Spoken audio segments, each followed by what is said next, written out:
All right, so hi everybody, and thank you for coming. There's a lot more people than I thought there would be. My name is Peter Mark. I'm CEO and one of the co-founders of 13th Lab. And next to me is Oscar Linda. Hello everyone. I'm the Chief Technical Officer at 13th Lab, the guy with the computer vision background. All right, so let us know if you can't hear. I'm going to try to sit very close to the mic. Yeah. So we're a computer vision company, and when we looked at Minecraft, we're extremely impressed by all the fantastic creative creations that you guys make. And since we are a company that focuses on blending the virtual world with the real world, we thought it'd be freaking awesome if we could take your Minecraft creations and actually put them in the real world, and do that in a very accurate way. So that's what I'm going to talk about today. It's an app that we built. It's called Minecraft Reality.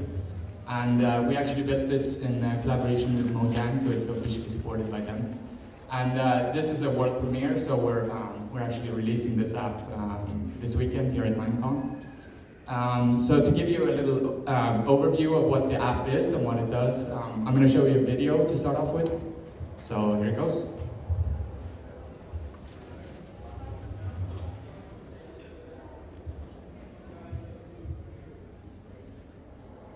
So there should be music to this. So I'm going to keep talking. So basically what we see here, somebody built this really cool Mustang car and put it up on minecraftreality.com, and then it's available in the app, and then you can actually place that in reality. Here's a really big building next to our office back in Sweden, in Stockholm. Here's a robot that somebody built, and this is in a shopping mall. And you can actually place this and save them for people to come back and look at later.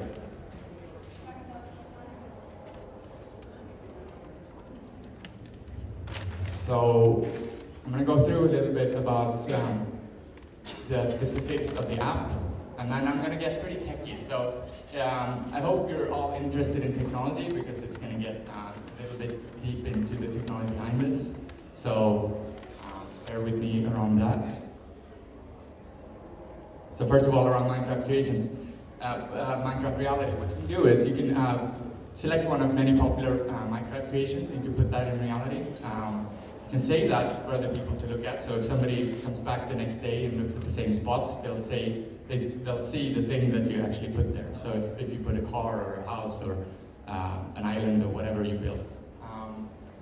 And you can upload your own stuff as well. So if you build something cool, you can go to minecraftreality.com/upload that, and then it will be available in the app for others to put, and you use yourself to put in reality. We think it's a really awesome way to showcase the creativity of the Minecraft community. So I'm going to talk a little bit about the technology and the company behind this. So we are 13th Lab. We're a Sweden-based company, and our vision is that the camera will soon replace the GPS as the most important sensor to actually interpret the world around you and make sense of it. And if we believe this, which we do, what do we actually do about this? Yeah, we want to build this future. So we took a look at a lot of cool technology, and one that we really liked is technology that was used originally in robotics. So robots are cool, obviously. So this was built for robots to actually navigate in unknown environments. So if you imagine you send a robot to Mars, you want that robot to be able to sort of drive around without having to actually radio control it, because the distance is pretty far. It'd be a very slow process. So it'd be really sucky if this thing fell into a hole and couldn't get out, or off a cliff or something. So that's one of the original use cases for this type of technology. So basically, I'll do a little.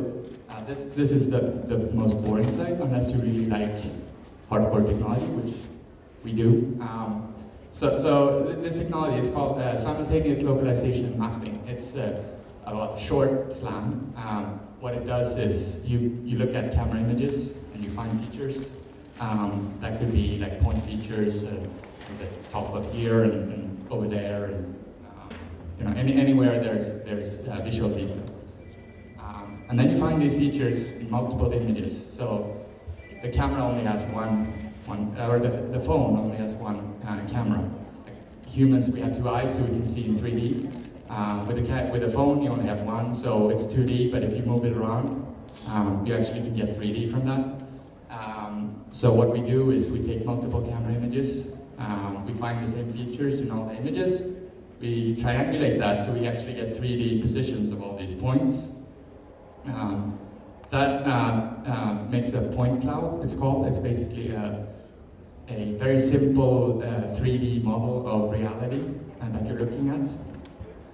And from this point cloud, we can then calculate the camera position extremely accurately. And all this needs to happen very fast. So it happens at 30 frames per second on these devices.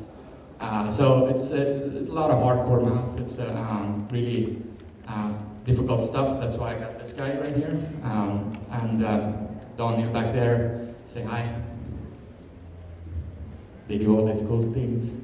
And then we have Rasmus. We have a little demo booth over, or actually we don't have a booth, we have a flag. So we have a demo flag over by the Museum of Mojang. So come by and say hi afterwards. So we actually think that this is a big future in gaming for this technology. And Minecraft reality at this point is not really much of a game. It's more of a way to show off your cool stuff. Obviously, we think we can do a lot more with this, build gaming environments.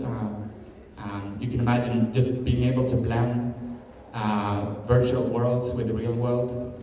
You can do some pretty cool stuff with that. And with this kind of technology, you actually get sub-centimeter accuracy, so you can actually put things extremely accurately in their position. So there's a lot of stuff they can do with their shooting games and all kinds of. We're not a gaming company, so I'm not going to make up all these games you can make. We think it's pretty awesome. Another thing that we think is interesting, I'm pretty sure you've all heard of this, that pretty soon this technology won't be confined to just your phone or tablet screen. So look at Google, for example. They're doing this pretty weird glasses. So they have a little display. It's currently it's a small see-through display where they show information. So this is something they've announced pretty recently, and they're in the test phase right now. And I believe the developer version of this will be out sometime early next year.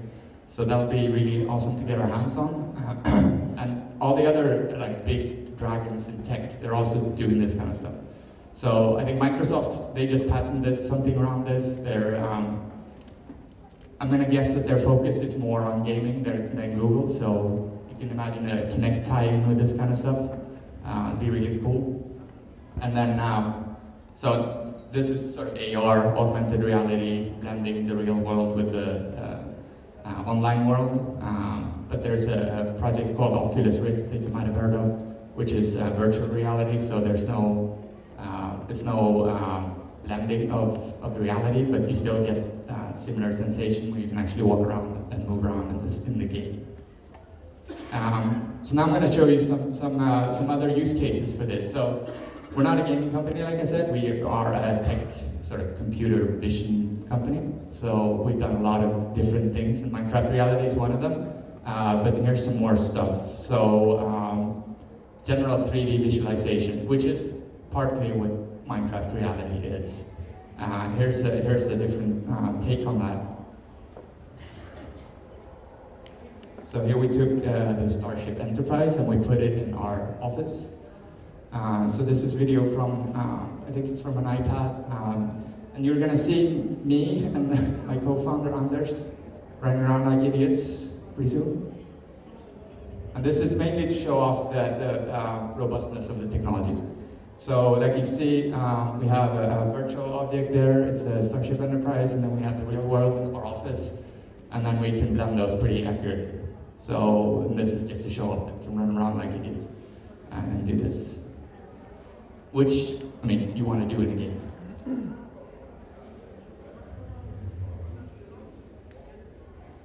I think you have the idea of that video.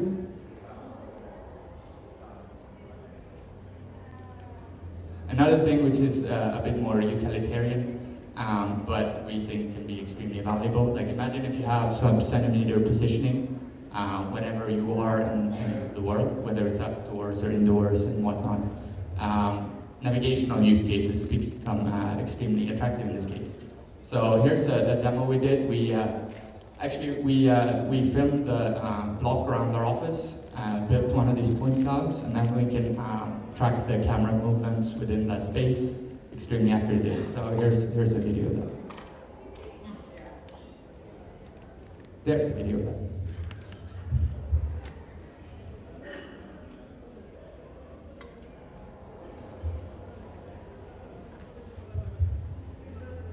So in this case, we're navigating. So you can basically draw a line where you want to go. And not only that, you can show very accurately exactly what door to enter or what street corner to turn and those kinds of things. And he's actually not, he's not panicking here. He's just shaking it to show the stability of the system.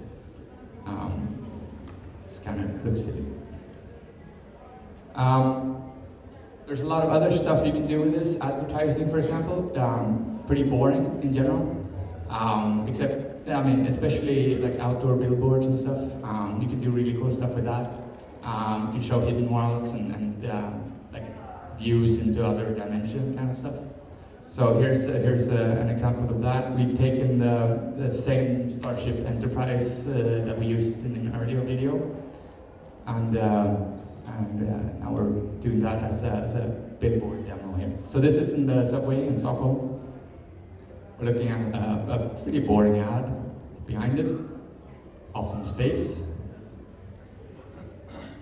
And here we're actually using two technologies. One is we're detecting that image. So we're just looking at that image.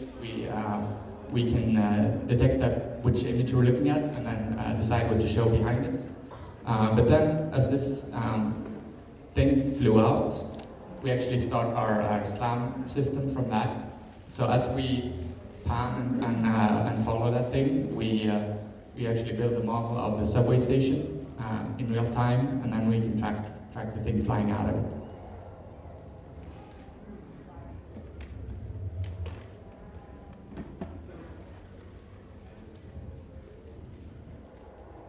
Here's another sort of utilitarian use case. A lot of you are way too young to be thinking about furniture and stuff, but here's a way of actually trying out furniture without buying it first. So here we put a sofa,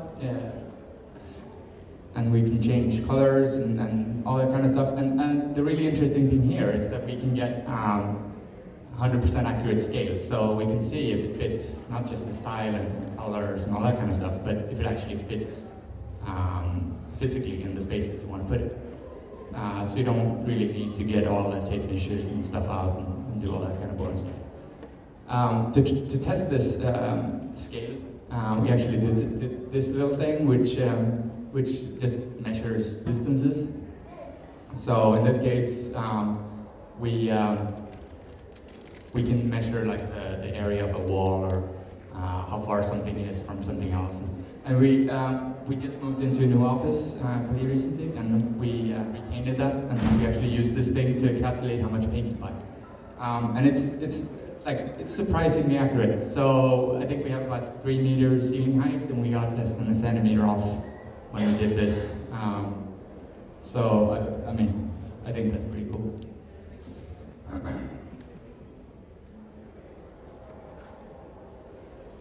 And yeah, like I mentioned, we're not really a gaming company, we're a technology company, so we are offering this technology for other people to build stuff upon. So we actually have two ways of doing this.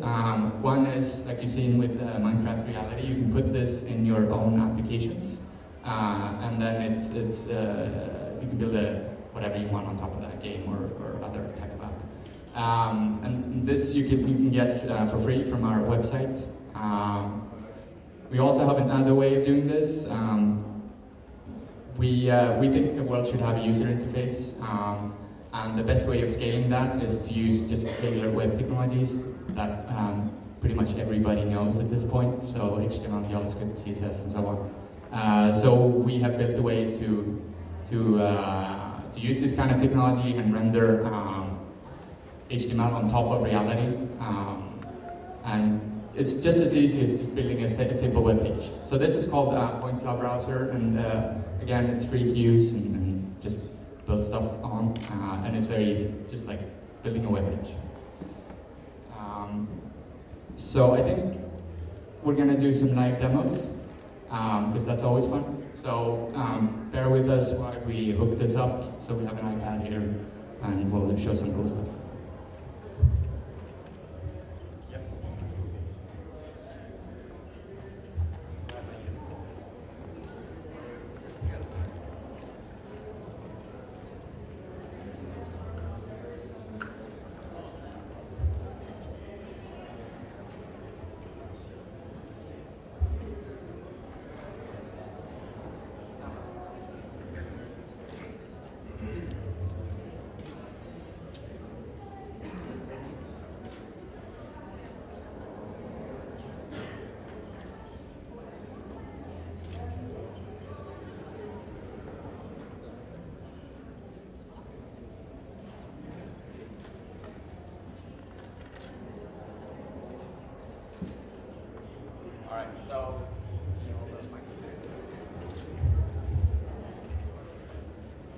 So what I've done here is basically put an airplane above your heads. And like you can see, I can move this around and look at it from different angles. Unfortunately, I can't, the board here is too short, otherwise I'd be running around. But I can also move it around, and this is actually inside the Minecraft Reality app. So you know, if you have iPads or iPhones, you can try this out yourselves. Like I said, it's a world premiere here today, so brand new app.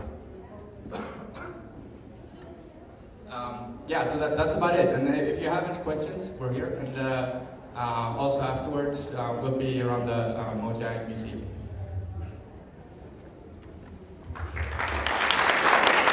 Thank you.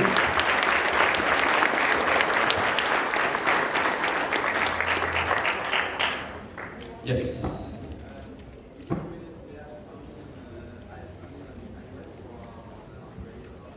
Yeah, so Android obviously is popular, and we're making an app for that as well. It's coming pretty soon. Can't say exactly when, but yeah. Over there, orange. $199. So yeah, convert that to your own.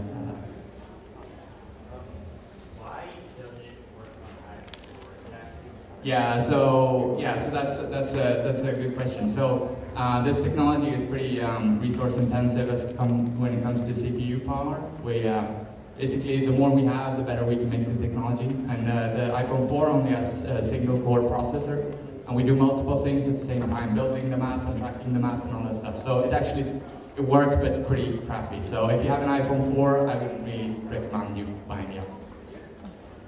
Yes.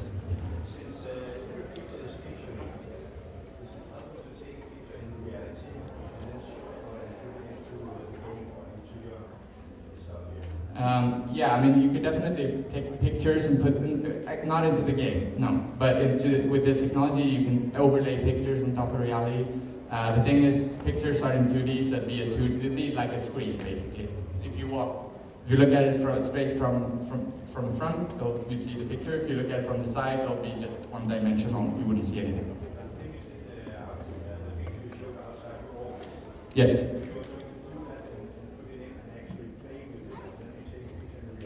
Mm-hmm. Yeah. Yeah. I mean, yes, there's a lot of cool stuff you can do. At the moment, we don't have that, but I'm sure we could think of something. And yeah, like in general, we think it'd be really cool to just like Minecraftify the real world. So building a model of what we're looking at and then turning that into a Minecraft world, that'd be really cool. So yes. No, it's just a demo. But right now, what it does is basically just show the Star Trek modeling and walk around it. But that was actually built in on our web browser, so it is live somewhere on some URL. I don't have it in my head right now. Yes? Two questions, if I may. Yeah. Your CTO did some human interaction with the jumbo jet that was in the middle of our room. Yes. Are you also looking at further enhancing that type of user interaction with the digital models? Yeah, I mean, basically what we're providing is the computer vision technology, and then people can build really cool stuff on top of that. So the interaction models would if we did something, yeah, we would try to do something. If somebody else does something, yeah, they could do a lot of weird stuff with it. Second question was yeah. on your SLAM system. Yes. Where users can actually upload digital models to specific locations. What sort of governance is in place to prevent inappropriate material from being? Yeah, so right now we're looking at that. We are monitoring that ourselves, but we're going to have basically a report of use kind of thing. Yes. Most technology companies would offer this technology for like thousands of dollars. What's motivating you to let us play with it for free? Yeah, that's a very good question, and that comes into business models. And if you're interested, I can talk about that. But basically, what we want to do is we want to. It's a very new market. We want to grow the market, not necessarily squeeze out as much as we want at this point. What we can do is we offer it for free. And if for the SDK, there's a small branding of our logo, so that people know when they use your app that it's our technology behind it, and that can spread that way. If you don't want that logo, you can pay us, which is always nice. For the browser, we don't take any money from anybody at any stage, but that's a regular business model on the internet. Get a lot of users, you can monetize that in various ways. Obviously, very non-intrusively. So it's just like say a Firefox. They make a lot of money even though they're a web browser, and they don't charge for it and don't put their own ads in it. So yeah.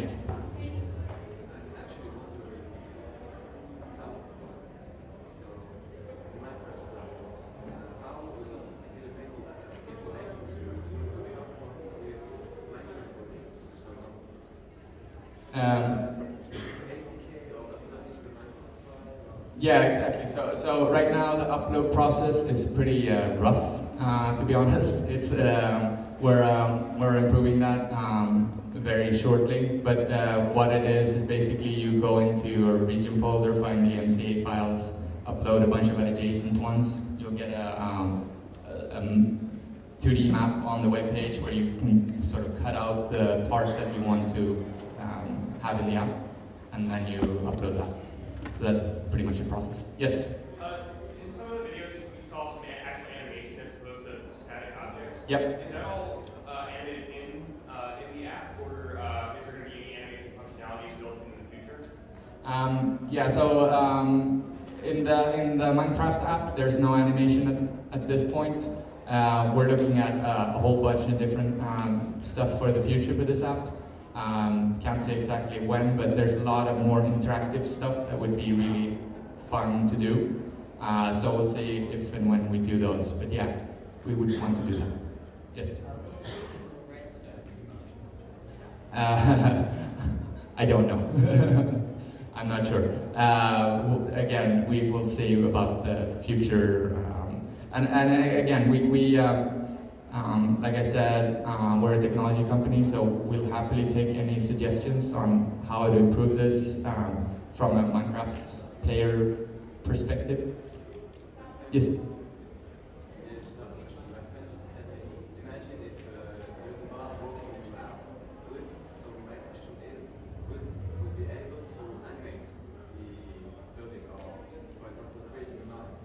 Yeah, I mean, yes, that would be really cool. At the moment, there's no animations, but we would like to really put in some more gaming type elements into this. Right now, it's more, you know, show off your creativity of what you've built. But yeah, a more gaming and interactive environment would be cool.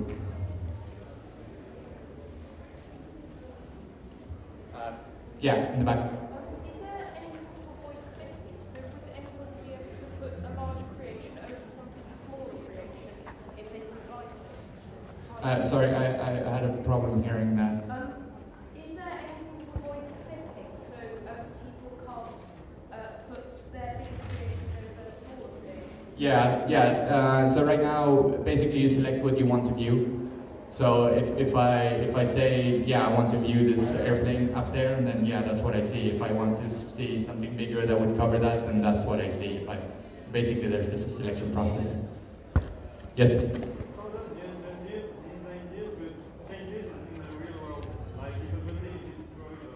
Yeah, so we do handle changes in the environment.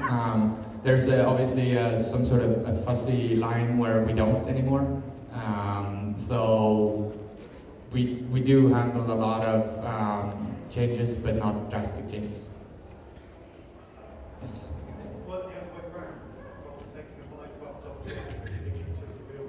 Yep.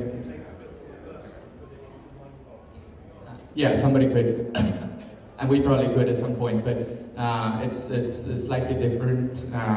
You could use similar technologies for that, but it basically be a 3D modeling, like dense 3D modeling of an object, person or product or whatever, and then sort of Minecraftify that.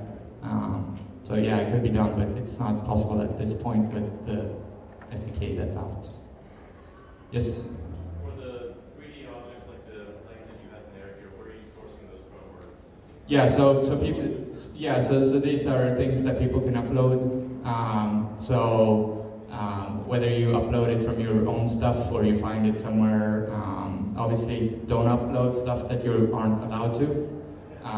So if you find something cool, say Planet Minecraft or something like that, you want to upload that, make sure that you are allowed to.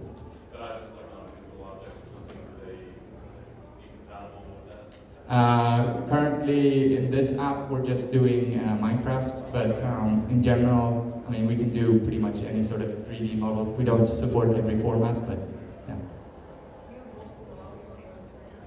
Not at this point, no. But technically we could, but not in this release. Yes? Have you given any thought to how to share this reality among multiple users so that everybody's got an iPhone sees the same thing? Yes, that would be really cool, and especially if you can do that interactively.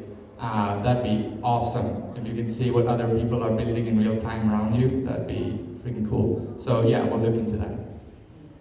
Yeah. Are you able to attach your creations to any moving objects?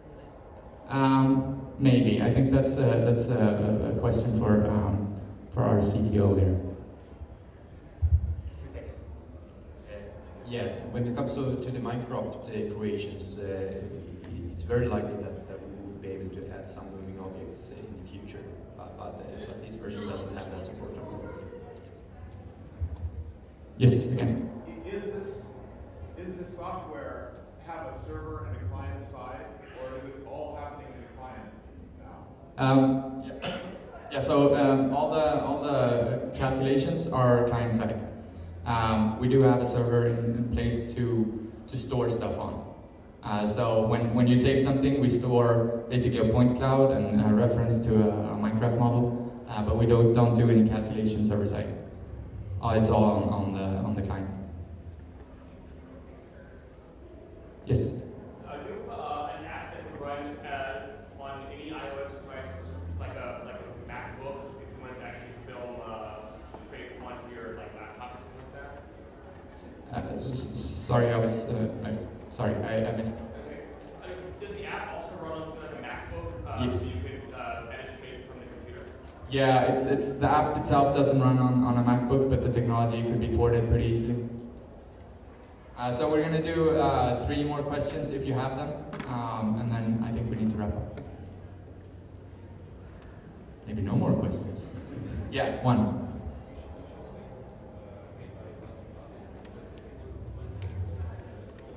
Yeah. Yeah. Is that it? Yeah, okay. One more question. How big of can the Minecraft model be? Yeah, Oscar? Yeah, basically it depends a bit on which device you have, but it's somewhere in the vicinity of 160 by 160 blocks. All right, one more if you have them, otherwise we're out of here. All right, thank you all for coming.